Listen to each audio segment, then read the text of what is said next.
पंडित जी, हमारे दर्शकों को आपने बताया कि खरीदारी का क्या है शुभ मुहूर्त, तो सभी इस शुभ मुहूर्त में खरीदारी करने से धनतेरस पर आपके घर पर धन वर्षा होगी और धन वर्षा हो सकती है।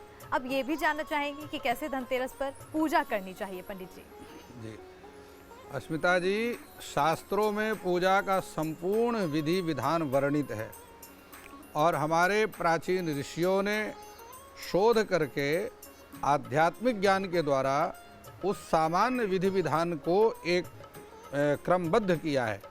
मैं आपके चैनल के माध्यम से दर्शकों को बतलाना चाहता हूँ कि भगवान धन्वंतरी का पूजन करने के लिए सर्वप्रथम एक लकड़ी की चौकी के ऊपर सफ़ेद, पीला अथवा लाल रंग का वस्त्र बिछा करके वहाँ पर धन्वंतरी, भगवान कुबेर, भगवान गणपति, माता लक्ष्मी की स्थापना करनी चाहिए और घर के मुख्य द्वार पर यम देवता के लिए भी दीपदान करना चाहिए। घर के मुख्य द्वार के दोनों तरफ 4 मुख के 2 दिए बना करके और वहाँ पर दीपदान करना चाहिए। ऐसा करने से भगवान सूर्य के पुत्र यम देवता प्रसन्न होते हैं और उसके घर में अपने दूतों को भेजते नहीं हैं। इस प्रकार से 1 वर्ष तक उस घर में सभी प्रकार के दीर्घायु को प्राप्त करते हैं। अब मैं आपको बतलाता हूँ, ये ध्यान रखें कि जिस समय हम धन्वंतरी का पूजन करेंगे उस समय हमारा मुख ईशान कोण की तरफ होना चाहिए। ईशाने देवता गृहम, ईशान कोण यह जो वास्तु का कोण है यह देवताओं की दिशा है। इसलिए उत्तर दिशा में भी आप अपना मुख कर सकते हैं, पूर्व में भी कर सकते हैं, लेकिन सर्वोत्तम दिशा है ईशान कोण। ईशान कोण में आपका मुख होना चाहिए। पूजन करते समय ये ध्यान रखना है भगवान धन्वंतरी को पीले रंग की मिठाई अर्पण करना है और साथ में सफ़ेद रंग की मिठाई कुबेर देवता को अर्पण करना है, माता लक्ष्मी को अर्पण करना है। भगवान गणपति को सततम मोदक प्रिया, भगवान गणपति को तो मोदक ही अत्यंत प्रिय हैं, इसलिए भगवान गणपति को मोदक अर्पण करना चाहिए।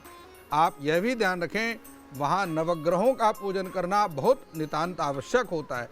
ग्रहाधीनम जगत सर्वा मंत्राधीनास्ते ग्रहा, संपूर्ण अंडपिंड ब्रह्मांड यह ग्रहों के अधीन होता है। सप्त ऋषियों ने आकाश मंडल में गोचर करने वाले सूर्य, चंद्र, मंगल, बुध, गुरु, शुक्र और शनि इन 7 ग्रहों की खोज की और उन्होंने बताया कि प्रत्येक पृथ्वी में रहने वाला जो प्राणी है ये जो सुख और दुख प्राप्त करता है इसका मात्र और मात्र कारण ग्रह होते हैं, जो कि आकाश मंडल में गोचर करके पृथ्वी में प्रत्येक प्राणी को प्रभावित करते रहते हैं। इसलिए ग्रह मंडल में ग्रहों का पूजन भी बहुत आवश्यक होता है। साथ में पंचलोकपाल देवताओं का पूजन करना चाहिए। सूर्य हैं, गणेश हैं, भगवान विष्णु हैं, भगवती माता दुर्गा हैं, भगवान शिव हैं, इनका पूजन भी करना बहुत आवश्यक होता है क्योंकि पंचलोकपाल कहलाते हैं।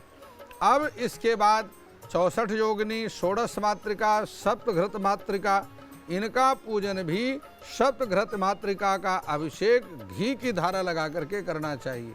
और इस प्रकार संपूर्ण पूजन को करने के उपरांत साथ में यह ध्यान रखें कि कलश की स्थापना अवश्य करनी है, क्योंकि कलश में ही सभी तीर्थों का आवाहन होता है। कलश में पंच पल्लव लगाए जाते हैं। कलश में नारियल लाल वस्त्र में वेष्टित करके नारियल स्थापित किया जाता है और इसमें जल के देवता वरुण देवता का पूजन किया जाता है, क्योंकि मनुष्य का जल जीवन है।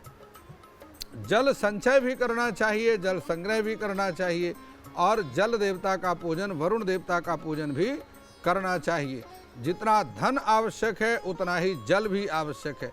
तो वहाँ जो है भगवान वरुण देवता का पूजन करना है, जल देवता का पूजन करना है। ये एक बात का ध्यान अवश्य रखें, जिस समय आप भगवान धन्वंतरी का पूजन कर रहे हैं, भगवान कुबेर का पूजन कर रहे हैं, उस समय आपके पूजा स्थान में अखंड दीप प्रज्वलित होना चाहिए और यह अखंड दीप 5 दिन तक जलता है।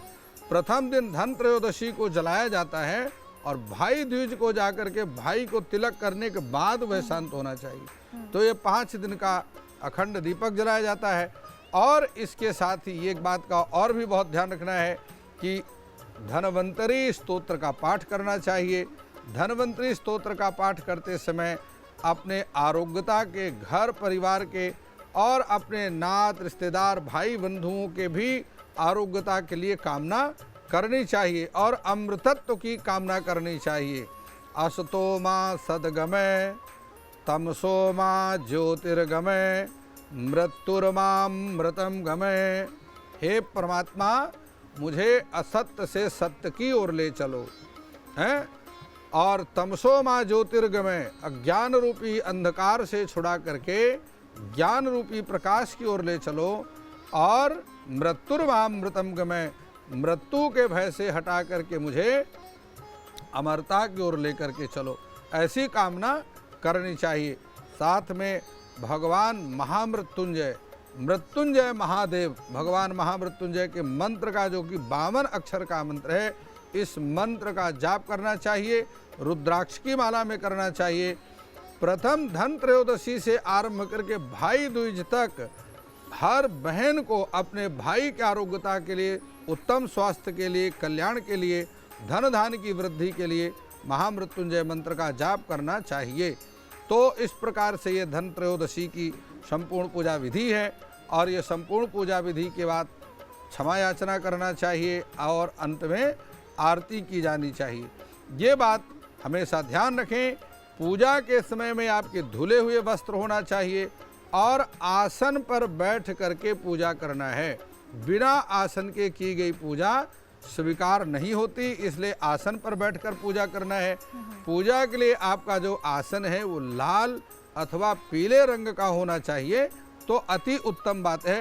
काले और नीले रंग के आसन का प्रयोग पूजा के लिए ना करें, यह बात विशेष रूप से ध्यान रखें।